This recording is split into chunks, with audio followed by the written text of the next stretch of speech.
महाराष्ट्र बातमीपत्र केळापूर तालुका मांगुर्डा येथून संगम बौद्धिस्ट गौड समाज संघटनेची तालुका कार्यकारिणी विदर्भ अध्यक्ष व महाराष्ट्र विस्तारक श्री सोहम पाटील सर यांच्या हस्ते यवतमाळ जिल्ह्यातील केळापूर तालुका येथे आणि संगम बहुउद्देशीय गवळी समाज संस्थेला गावातील सर्व परिवार दत्तक घेतो। आता याच्यातही जर कोणी राजकारण करत असेल की गवळी समाज आहे बा, तर गवळी समाज हा नंतर आलेला आहे। सुरुवातीला बहुउद्देशीय आहे, बहुउद्देशीय म्हटलं तिथं जातच आपली नाही आहे, सर्वच जाती आलेल्या आहे बहुउद्देशीय म्हटलं तर।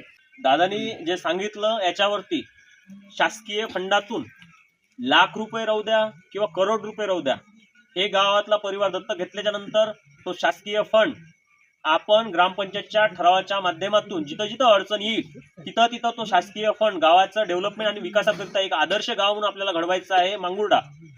त्याकरता आपण वाटेल तेवढा फंड यांना देण्याचे प्रयत्नच नाही तर शाश्वती देते।